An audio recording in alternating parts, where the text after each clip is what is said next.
শাইখ আহমদুল্লাহ হুজুর তিনি একটা বক্তব্য দিতে গিয়ে নবীর শানে বেয়াদবি করেছে।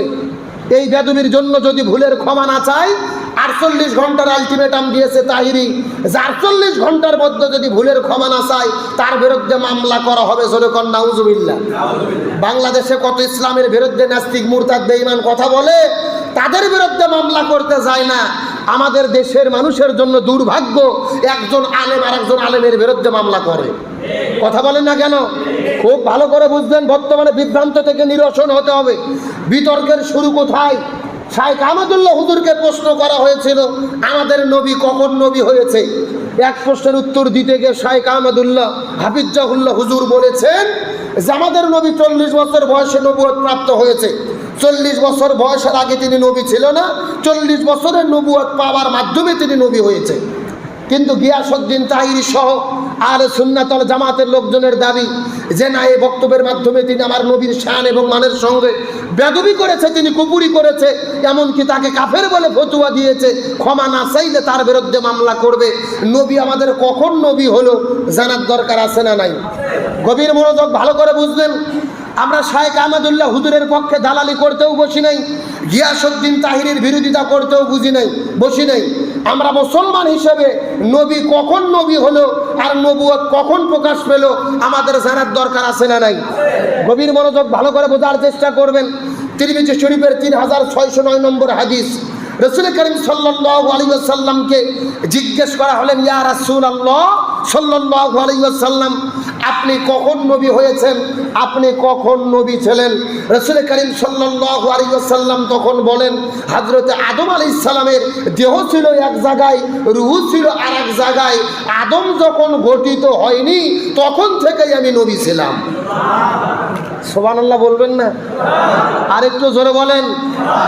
অন্য হাদিসের বর্ণনায় এসেছে, আর এক সাহাবী জিজ্ঞেস করলেন, ইয়া রাসূলুল্লাহ, আপনি কখন থেকে নবী, কখন থেকে নবী সাব্যস্ত হয়েছেন?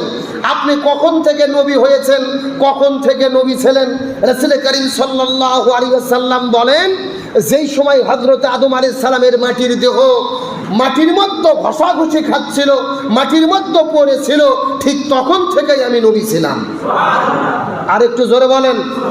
একাধিক সহিহ হাদিস বুখারী শরীফের মধ্যে এসেছে। তাহলে এই সমস্ত হাদিসের দ্বারা বোঝা গেল আমাদের নবী 40 বছর বয়সে নবুয়ত প্রাপ্ত হয়েছে, কথা সত্য। কিন্তু আমার নবী তখনও নবী ছিল যখন হযরত আদম আলাইহিস সালামকে সৃষ্টি করা হয় নাই।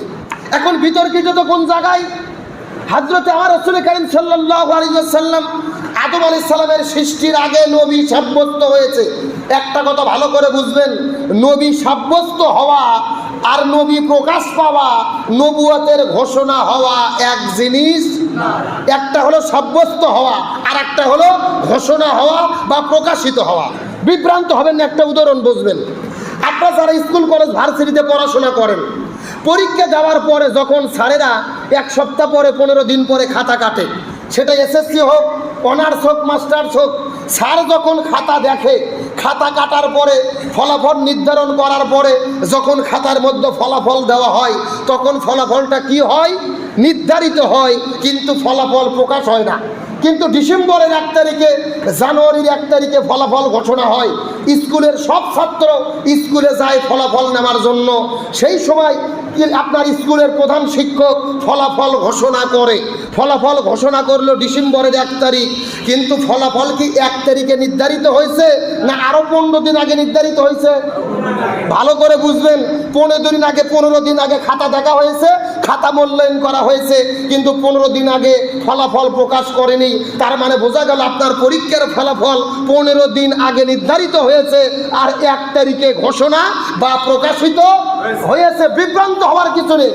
আমার নবী নবী হবে এটা নির্ধারিত হয়েছে আদম নবীর সৃষ্টির আগে।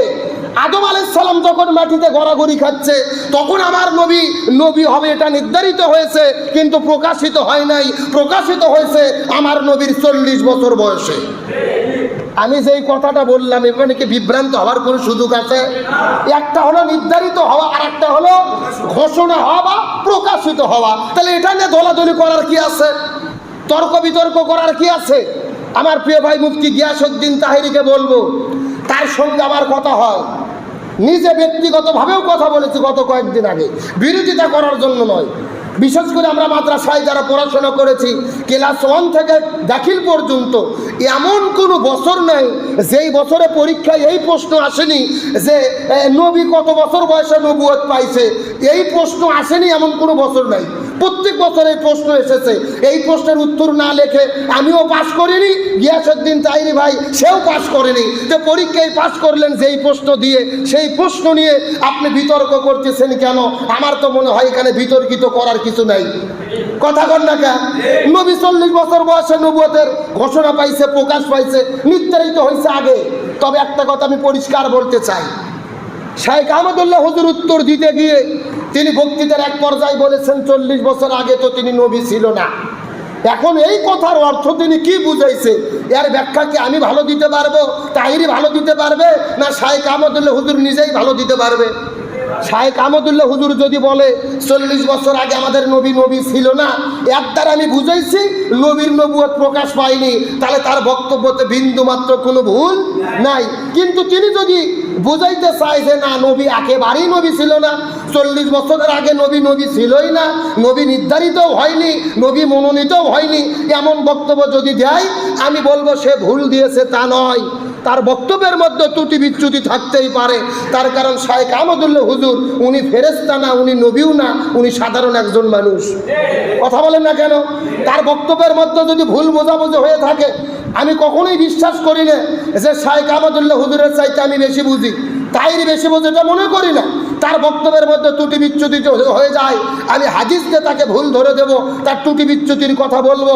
কিন্তু শাইখ আহমদুল্লাহ হুজুরকে ডাইরেক্ট বলতেছে শয়তান, কাজ্জাব, আবার বলতেছে মিথ্যাবাদী, আবার বলতেছে কাফের। নিঃসন্দেহে এগুলো সীমা লঙ্ঘন ছাড়া কিছুই হতে পারে না। আজকে বাংলাদেশে শরীফ আর গল্প লেখা হয়, নাস্তিক মুরতাদ বেঈমান ইসলামের বিরুদ্ধে কথা বলে, আমরা তাদের বিরুদ্ধে জোরালো ভূমিকা নিতে পারি না। এক হুজুর আর এক হুজুরের বিরুদ্ধে ফতুয়াবাজি করি, এটার দ্বারা ইসলামের লাভ হচ্ছে না, বরং ইসলামের ক্ষতি বেশি হচ্ছে। আমরা হুজুররা যখন একে অপরের বিরুদ্ধে লাগি, তখন ইসলাম বিদ্বেষী নাস্তিক মুরতাদরা খুশি হয়। এই জন্য বলবো না, নাস্তিক মুরতাদদেরকে খুশি করতে দেন না, আলেমদের মধ্যে দলাদলি করেন না। শাইখ আহমদুল্লাহ হুজুর কাফের, এই ফতুয়া যে দেবে, একটা ফতুয়ার বিষয় বোঝার চেষ্টা করবেন। একজনকে যদি আমি কাফের বলি, ও যদি কাফের না হয়, তাহলে শরীয়তের বিধান আমি কাফের বলে আল্লাহর কাছে সাব্যস্ত হব। এখন আপনি যাকে তাকে কাফের বলবেন, যাকে তাকে ভণ্ড বলবেন, যাকে তাকে কাযযাব বলবেন, এটা কখনো শরীয়ত সমর্থন করতে পারে? আল্লাহ তাআলা আমাদেরকে সঠিক বুঝদান করুক বলে আমিন।